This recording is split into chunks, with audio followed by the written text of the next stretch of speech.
So now we're going to do a little bit of detox. We're gonna do a little bit of copium detox. All right, many of you. I love Quazii. Let's do a little bit of opium detox. We got Quazii's take on World of Warcraft Dragonflight. All right, many of you wanted my thoughts on the new Dragonflight expansion for World of Warcraft, so here it is. Before we start, know that bulk of my followers is actually from World of Warcraft. If there's anyone who wants to be proven wrong by Activision Blizzard, that they know what they're doing, it's me. But sad to say, today I was utterly underwhelmed. I am not disappointed because disappointment is an emotion you will experience when you are still harboring hope for something. But my hope for the game has died long ago. When you are praying for every single patch for Battle for Azeroth or Shadowlands to actually get better, only to be disappointed by the developers who continue to think that they know better for what the consumers want, instead of what we've been telling them, your hope fades away, your investment in the game fades away, and I have zero expectations going to the announcement. As expected, I wasn't proven wrong. Now let's talk about the biggest reason why Shadowlands, as well as Battle for Azeroth, wasn't great expansions. It came down to people complaining about not enjoying the activities and systems being placed in the game. Torghast or Chorghast, Covenant systems, Soulbinds, Conduit energies, essences, corruption, Azerite armor, farming reputation in Nazjada and Mechagon in order to get your necklace essences, the list goes on and on. Not to mention complaints about 4-piece tier set being totally RNG, a big complaint amongst competitive guilds. Not to mention people saying that the Great Vault system isn't great and it needs a revamp. I was expecting Blizzard to basically make a very firm statement that, hey folks, it doesn't need a revamp, it needs to be fucking removed from the game. The Great Vault system does not need a revamp. The only revamp it needs is somebody needs to take the Great Vault system out back behind the shed and put a fucking bullet in it. Just put a fucking bullet in it. Right there, behind the shed. And don't even bother burying the body. Just leave it out there to decompose. That's about the level of fucking respect that the Great Vault system deserves. To be taken out back behind the shed, bullet to the head, and just leave it to rot there. Leave it for the fucking maggots. That's how it works. We listen. We are sorry about what we have done. In the past few expansions, we know we made a mistake. So going forward, we will make World of Warcraft alt-friendly and there will be no more external system grinds. You folks can log in anytime you want to do Mythic Plus, to Raid, to PvP. Progressing your character is as simple as the boss dropping loot, you equipping the loot, and just simply playing the game. That's it. There's no grind, there's no setup required. If you want to grind and you want to farm reputations, those are entirely cosmetic only. I was expecting a strong statement like that would appeal to the old timers who have churned to come back and play, because that was the biggest problem with the game. It wasn't fun because of those things. But yet, what did we get? We got a showcase of a cinematic which is, as per all expansions, meant to hype you up. And I must say the cinematic looks good. But beyond that, what did we get? We got a bunch of people sitting around a table talking about how they have listened. And by the way, I've heard this story before that they are listening. But yet, what did they announce? They announced UI changes. They are working on UI changes, which, by the way, I'm willing to guess that at least 50% of the World of Warcraft community uses external add-ons such as Elf UI or Weak Auras to configure their HUD and to configure their user interfaces. So you can have a revamp of a default UI, but it really doesn't appeal to a lot of the population. Probably to the new players, but you're not appealing to the churn players. So if this is one of the pillars and attraction of the expansion, that felt very disappointing. What else did we get? Well, we got this whole new showcase about... You just said you weren't disappointed! Quazii, come on, inconsistency. You do still have feelings. You still have feelings for it, Quazii. You can't hide it. You just said, I wasn't disappointed and then you said you're disappointed. Got him. I'm just joking around. I love Quazii's stuff, guys. You do still have feelings. Flying on the dragon, how you can train your dragon like the movie How to Train Your Dragon, and dragons like you have never seen before, and how your dragon can somersault, can do 360 movements in the air, there's momentum. Does that really matter? We play World of Warcraft because of Mythic Plus. Okay, I'm gonna disagree with you here, Quazii. It does matter. because traversal in MMOs, traversal in video games in general is super important. And that is one of the points that I will defend as one of the biggest things that they could have done this expansion is improve the traversal so that it's not just basic flying from A to B. So I do think that the dragon riding thing, I do think that is one of the few, like, I'm super 100% positive on. It just sucks that it is extremely close because I hadn't even noticed how close it was because I didn't look at it side by side. But yeah, it is so incredibly close to the Guild Wars 2. Jesus fucking Christ. It is very, very close. But I do think that traversal is very important, particularly in, like, you know, it'll make the world feel more alive if traversal is something that you actually engage in. Because, like, say you're doing world quests or something, you might run into another player that maybe needs help, whereas you wouldn't because you just go like, bzz, bzz, bzz. You wouldn't run into other players, you wouldn't run into nothing. So I do think that with this system, if it works the way that I think it is, which is somewhat limited and, you know, it'd still be the most efficient, but not as efficient as just like regular flight, I think that is a good thing.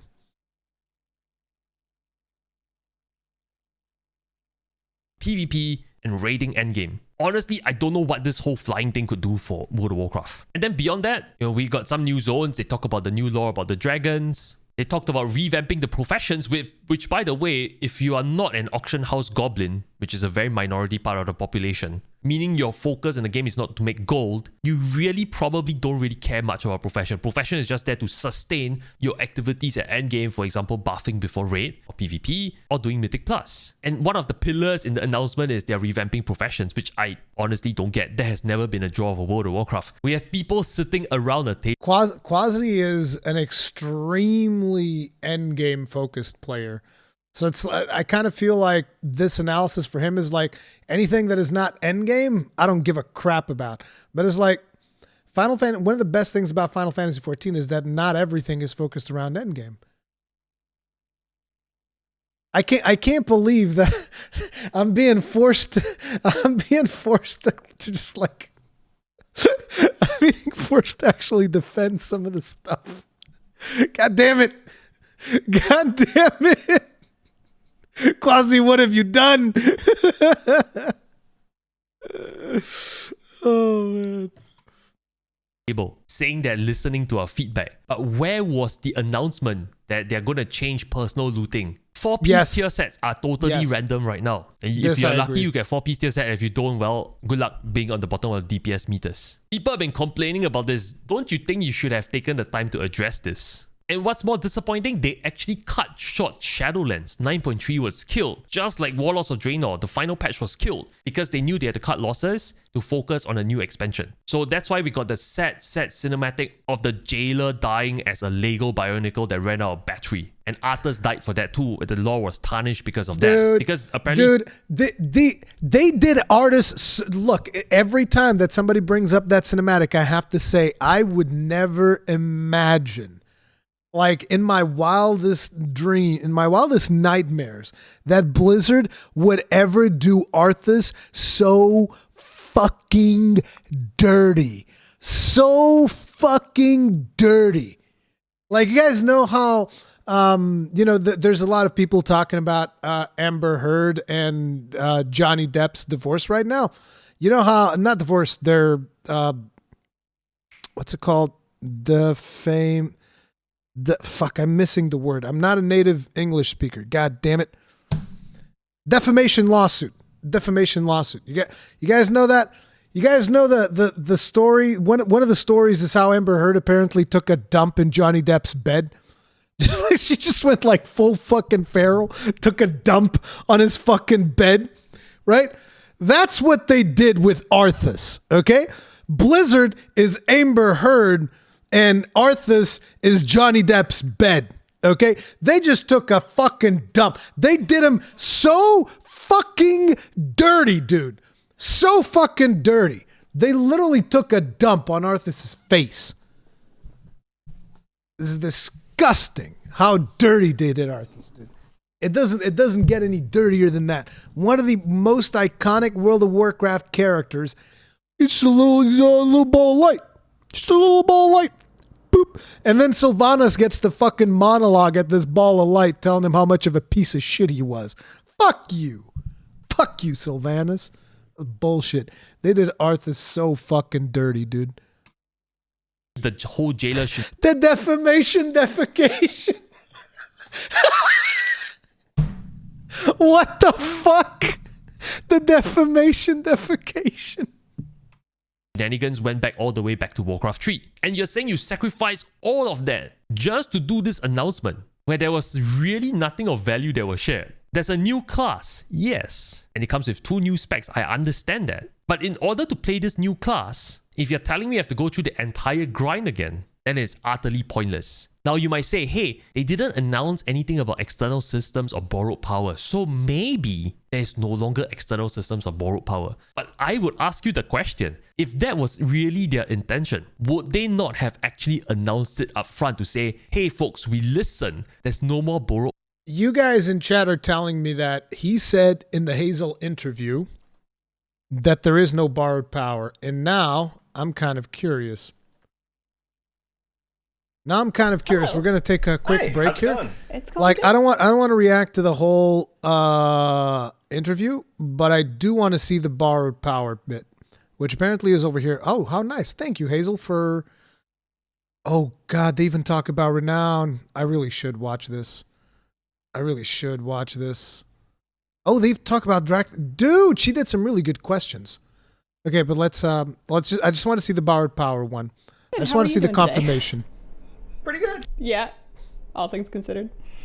Awesome. I'm so excited. Thank you so much for taking the time to sit down with me today and talk a little bit about Dragonflight. I wanted to start by asking a little bit about the shift away from borrowed power in expansions. This is something you talked a little bit about at the beginning of the presentation, and I just wanted to hear more about what inspired that shift and whether or not, like, what it means in the future going forward in expansions after Dragonflight for bringing freshness to classes. Yeah, so I mean, I think a lot of it is, as mentioned, just a response to both player feedback and our own experiences, both playing the game and as developers. I think we recognize that, you know, the double-edged sword of creating something awesome and empowering and complex, like artifact weapons in Legion, was that, well, if we're building this thing that we really can't sustain carrying forward, we have to take it away from you. And losing something awesome sucks. And having every expansion begin with, like, we just dug a hole, and now we have to fill it with a new thing, where at best, maybe if we can get you back to feeling like you were before, that's not success, that's not forward movement, that's not exciting. And I think, so one of the questions was like, how do we get out of it? How do we get into this, and how do we get out of it? Yeah. I think that led us to just kind of reflect on the past dozen or so years and, you know, realize that part of what used to fill that gap every expansion was new talents and getting talent points to spend and carry forward with you. And whereas I think, you know, the original system, one of the challenges there was, you know, by the time we'd gotten into Cataclysm coming into Mists, we were looking at like 70, 80 point trees with just tremendous depth. We're getting deeper and deeper, and they were kind of collapsing upon themselves in a sense. I think one of the original strengths of the classic talents back in the day was the relative weighting of your spec versus the rest of your class. Like a build might be 30-21 or 31-20, but you still had 2/3 as many points in your off spec as you did in your main spec. By the time you got to Wrath, and even if we continue that further into Cataclysm, well, now you were putting 51 points, you were 51-20, and you were like, and so continuing to go deeper and deeper was not sustainable there.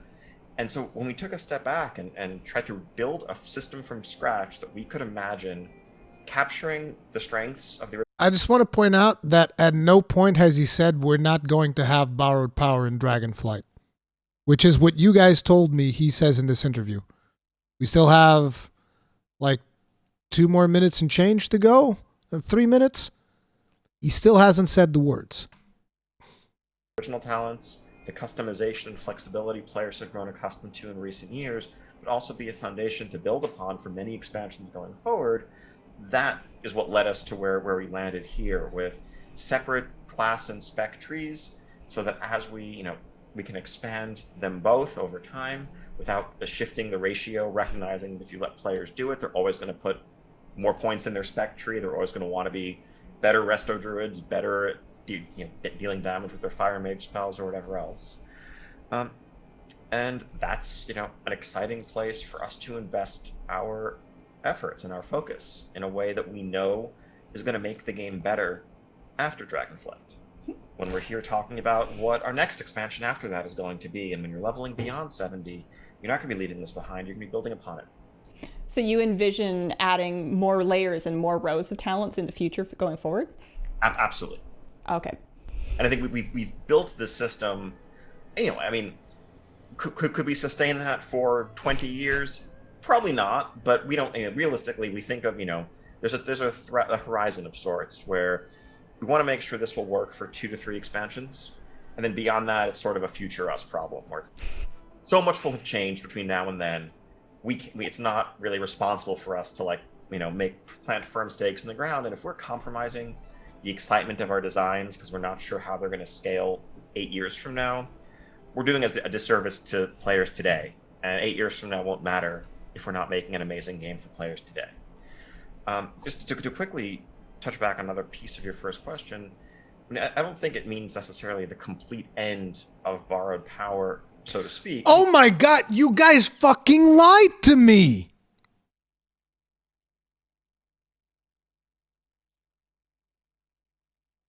Gear is borrowed power, right? Gear is the original borrowed power. You have a tier set, you get your 4-piece set bonus, and you know what, you're going to leave it behind and move on and replace it with something new. And there are always going to be, systems like that and more self-contained things. But we don't necessarily, want to slam the door shut entirely there, because I think there is something exciting about patch-specific systems or things that really feel thematically tied to a piece of content. But in terms of I can't believe that there are copium huffers in my chat. You guys specifically told me in the Hazelnutty interview, he says no borrowed power. Bellular specifically said in his video, no borrowed power. That is not the vibe I'm getting here. That is not the vibe I'm getting here at all. Quite the opposite. Quite the opposite. What the fuck? I thought I could trust you guys. Expansion spanning alternate progression that is, meant to be what drives your character through an expansion, that is not in the cards for the foreseeable future. So it's fair to say that there's not going to be a Dragonflight active ability that we're going to be using in this new expansion, that our power is tied to our classes instead? Correct. Okay. Exactly correct. It was cool to see some of the greatest hits from the past expansions potentially make it into the talent tree, so that was really exciting. It's something we're looking forward to just, hearing feedback from and talking through over the course of alpha and beta, right? Mm-hmm. What are, I'm sure eagle-eyed observers saw things like Convoke and the sample druid talents. So yeah, I just wanted to check because I was like, Quazii just specifically said there was no 100% confirmation, and there isn't. Power, there's no more external systems, it is extremely out-friendly, no more grind required. Don't you think they would have made that announcement up front? The fact that they didn't, this whole thing feels like the whole same song and dance I've seen so many times. A cinematic to hype you up or to instill FOMO. People sitting around a table saying that they heard our feedback, and yet it doesn't translate into action of what they're announcing. And that part really puzzles me. So if I were to phantom a guess, it's just that they don't want to announce those things right now because that is gonna set off a huge backlash in the community. Of course. That is my guess. This was the most important thing that I was looking for. Why do you think they didn't talk about Renown in the reveal? Why do you think they didn't talk about Renown in the reveal? Because they know exactly what that's gonna be like. Oh yeah, let's tell players how we're gonna put fucking Renown in this reveal. Same old Blizzard, man. Same old Blizzard. And it wasn't found in the presentation. So you can put all the eye candies in front of us, but to me it's pointless because you haven't solved the root of the problem. You're simply trying to distract us with new toys and new candies when the root of the problem is just sitting right there. And that is why it was utterly underwhelming. To cut short Shadowlands, to put additional dev resources into making the next expansion good, and then at the announcement to actually show only these things. When the presentation ended, I actually looked at the monitor and I said, is that it? Where were the slides? Where were the presentation for what is coming in the Mythic Plus? How many dungeons do you have at launch? What are the dungeons? Will you be adding new dungeons at every patch? Will they be added to the Mythic Plus cycle? How many raids will there be at launch? What is the content cadence coming for raid and PvE and PvP? What's the plan for arenas? Solo queue? Team queue? Are there any changes to the systems here? World of Warcraft is not competing against people who have no idea what they're doing in the MMORPG landscape anymore. Developers out there, big or small, are putting together content cadence as a plan to showcase to people, this is our plan, there's phase 1, there's phase 2, there's phase 3, we'll add features here, we'll add features there. But where was this whole thing? What are some of the new things you're working on in the later patches? Is there personal housing? This is something that people keep speculating that World of Warcraft will bring back. They made no mention about it. And you say you hear feedback about personal looting and stuff like that, but where are the changes? Where's the changes for raids? And don't tell me you don't have the technology to make master looting a thing that is optional. Opt-in. You can make default when you create a party to be personal looting, and then the party leader can basically decide to do master looting. But the moment you decide it's locked to the instance or the ID of the raid, you can basically do that. You have the technology to do so. But why are such things not addressed? Have you learned nothing from the failures of your game? That is what really puzzled me. If you wanted to distract us with new shiny things, these are the things that mattered, that should have been addressed with proper slides, and not people sitting around a table talking about how much they have learned about World of Warcraft and what they want to do with World of Warcraft. So you folks wanted my thoughts, those are my 2 cents. I would love to hear your thoughts in the comments below. Let me know what you think. That's it, an S Justice reaction video is coming. The lead developer for World of Fruitfuls will definitely react to this, and I'll post it on my second channel. And if you don't know my second channel, I'll put it in the description below. So stay tuned for that video. That's it, I stream every day on Twitch. Feel free to swing by and say hello. Thank you so very much for watching. I'll see you soon. Yeah, guys. Wait, what the hell? Oh, it went straight into the preach video. All right, many of you... S Justice. Friggin' awesome. But yeah, see, this was your copium detox. I hit you up with a little bit of Quazii, no more copium. It's that simple. Quazii just like removes the copium filter. It's a little bit it's very disappointing, particularly for me. The biggest disappointing thing was that you guys and Bellular both said no borrowed power, and then I go to Hazel's interview and it's like, well, I mean, it's no borrowed power for now. We don't have anything to talk about borrowed power for now. Give us a couple of months. When you expect nothing and still come out of it underwhelmed. Yeah, exactly. Exactly, dude.